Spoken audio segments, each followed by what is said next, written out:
దావోస్లో ఏదైతే జరిగిన IT minister అక్కడ పక్క రాష్ట్రంలో ఉన్న శ్రీధర్ బాబు గారు అక్కడ జరిగిన సంభాషణలతో పాటుగా అక్కడ జరిగిన వ్యవహారం మొత్తాన్ని కూలంకుషంగా మీడియాతో చిట్చాట్లో మాట్లాడారు. దాంట్లో ఏపీకి రావాల్సిన పెట్టుబడి దావోస్లో కాదు, మేము ఏపీలో చేసుకుంటామని చెప్పి లోకేష్ గారు చెప్పారని దాన్ని మీరు ఎలా చూస్తారు?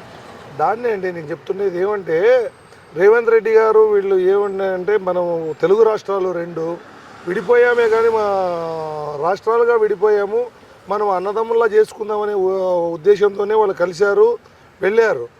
ఇప్పుడు ఒక సీనియర్ పొజిషన్లోన అన్నీ తెలిసిన వాడు చంద్రబాబు నాయుడు గారు. అందుకనే ఆయన దగ్గరే వచ్చి ఆయన ఆధ్వర్యంలోనే మేము చేసుకుంటామని శ్రీధర్ బాబు చెప్పారే తప్ప ఇంకో విషయం అయితే కాదు. ఎందుకంటే ఒకవేళ కొద్ది తగ్గినా కూడా మాకు ఈయనే సలహాలు ఇచ్చి అడ్వైస్ చేస్తూ వాళ్ళకి మాకు ఇప్పిస్తాడనే వాళ్లకు నమ్మకం వాళ్ళకు కూడా ఉంది. ఎందుకంటే ఆ రాష్ట్రం వేరు కాదు, ఆ రాష్ట్రంలో మా పార్టీ లేకుండా పోలేదు. మా పార్టీ సభ్యులు ఉన్నారు, కార్యకర్తలు ఉన్నారు, నాయకులు ఉన్నారు, అందరూ ఉన్నారు. అంతేకాకుండా ముఖ్యమంత్రి గారు ఇప్పుడు అంటే వేరే పార్టీలండి, అది వేరే విషయము, మా పార్టీ నుంచి వెళ్ళిన వాడే కదా. అందుకని ఆయనకు సబ్జెక్ట్ తెలుసు చంద్రబాబు నాయుడు గారు ఎలాంటి వ్యక్తి ఏమని.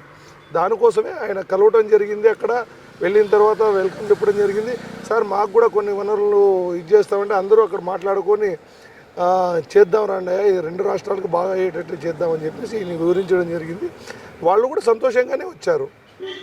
దాన్ని వీళ్ళు ఇంకో రకంగా వైసీపీ వాళ్ళు చెప్పారు, బీజేపీ అక్కడున్న ఆపోజిషన్ పార్టీ చెప్పారు. అదిందా సంబంధం లేని విషయం. వచ్చిన తర్వాత తెలుస్తుంది కదండి. విశాఖపట్నంలో అవుతుందో అమరావతి చంద్రబాబు నాయుడు అవుతాడో లేకుంటే విశాఖపట్నం జగన్మోహన్ రెడ్డి అవుతాడో అనేది త్వరలోనే తెలుస్తుంది. పెద్ద టైం ఏం పట్టదు. అది విషయం అండి.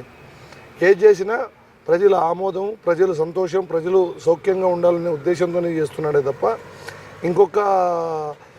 ఇంకో విషయం ఏంటంటే ప్రజల సలహాలతోటి ముందుకెళ్తున్నాడు చంద్రబాబు నాయుడు.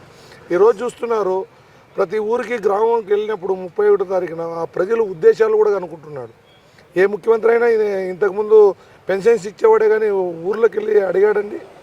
అడగలేదు. ఈయన ఎందుకు అడుగుతున్నాడంటే ప్రజలు చాలా భ్రష్టు పట్టిపోయారు ఆ గవర్నమెంట్లో, ఇప్పుడు ఎలా ఉన్నారు, వాళ్ళ ఉద్దేశాలు కనుక్కుందామనే ఉద్దేశంతోనే ఆయన ప్రతిదానికి స్పందిస్తూ ప్రతి ఒక్కరు చోట సామాన్యమైన వ్యక్తిని కూడా సలహా తీసుకుంటున్నాడు. సలహా తీసుకునే ముందుకు పోతుంది. చాలా చక్కగా చేస్తారు. ఈ 5 సంవత్సరాల్లో పోలవరం కంప్లీట్ చేస్తారు, అమరావతి కంప్లీట్ చేస్తారు, సంక్షేమ పథకాలు కూడా అన్నీ వస్తాయి. మరో హైదరాబాద్ని నిర్మిస్తారు, ఏ రకమైన సందేహం లేదు. ఫైనల్గా చెప్పండి, లోకేష్ గారు పాదయాత్ర చేసి 2 సంవత్సరాలు అయింది, దాన్ని మీరు ఎలా చూస్తారు? ఆయన అప్పటికి ఇప్పటికి ఏం తేడా వచ్చిందంటారు లోకేష్ గారిలో? చాలా తేడా వచ్చిందండి. అప్పుడు ఒక సైనికుడిలా పనిచేశాడు, ఇప్పుడు పరిపాలకుడిగా తను ప్రూవ్ చేసుకుంటున్నాడు. ఎట్లా పరిపాలన చేయాలా అని చెప్పేసి ఒక సీఎం కొడుకుగా కాకుండా ఓ మంత్రిగా, ఓ ప్రజాప్రతినిధిగా నేనేం చేయాలా,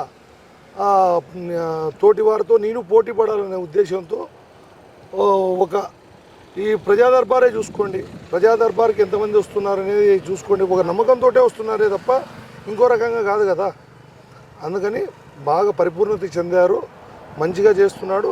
లోకేష్ బాబు గారి గురించి చెప్పాలంటే కాబోయే ఎప్పటికైనా కానీ మా అధ్యక్షుల వారు చంద్రబాబు నాయుడు తర్వాత ఆ పొజిషన్లో లోకేష్ బాబు అవుతారు, ఏ సందేహం లేదు దీంట్లో. లోకేష్ బాబు గారు అయితే పరిపూర్ణంగా చెంది అభివృద్ధి బాటకి అడుగులేస్తున్నారు. ఏ రకమైన సందేహం ఉండదు ఈ విషయంలో.